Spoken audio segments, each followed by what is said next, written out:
L'amour de Dieu.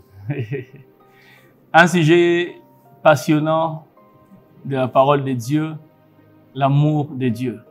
Quand j'en pense, quand je souhaite aussi en parler, j'ai un cœur qui bat.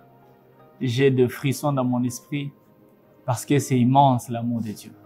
Laissez-moi vous parler un peu, pendant quelques minutes, de l'amour de Dieu. Il y a un texte que j'affectionne tellement dans la parole de Dieu, c'est Jean chapitre 3, le verset 16.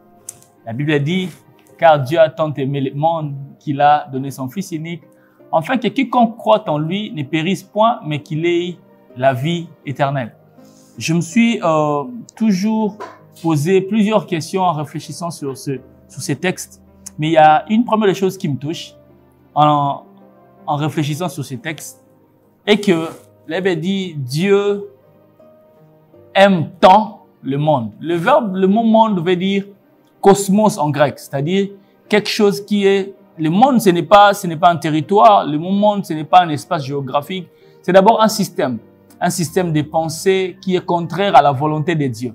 Et Dieu dit dans sa parole qu'il aime tant le monde en premier lieu. Moi j'ai pensé depuis que j'étais petit enfant, je disais que l'amour de Dieu, parce que lui, il est Dieu, il doit aimer ceux qui prient.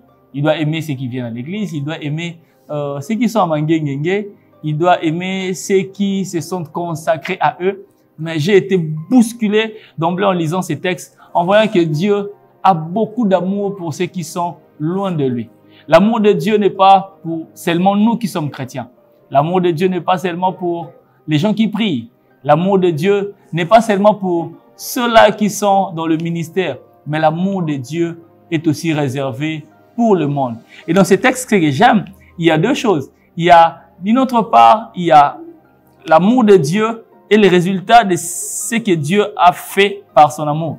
Il veut dire car Dieu a aimé le monde, qu'il a donné son Fils unique, afin que les gens croient en lui, pour qu'ils ne périssent pas, mais qu'ils aient la vie éternelle.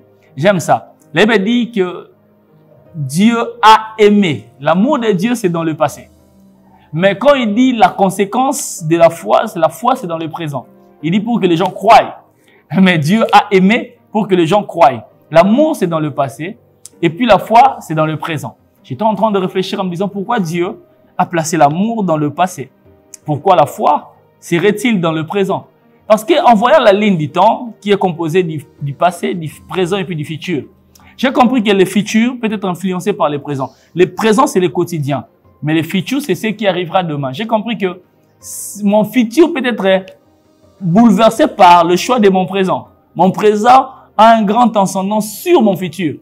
Alors que ce qui est passé est déjà passé. Il n'y a rien qui change ce qui est passé. Vous savez, ce qui s'est passé en 2021, en 2020, on ne peut pas changer ça.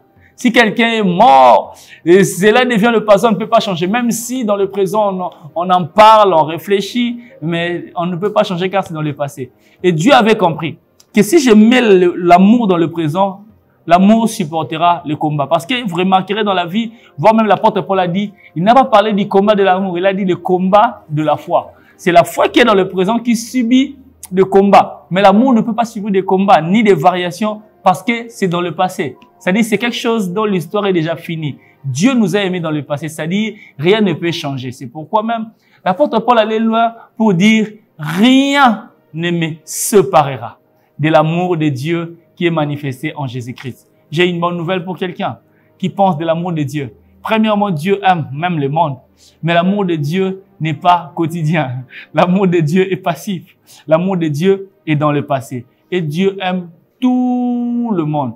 Et cet amour, rien ne peut changer.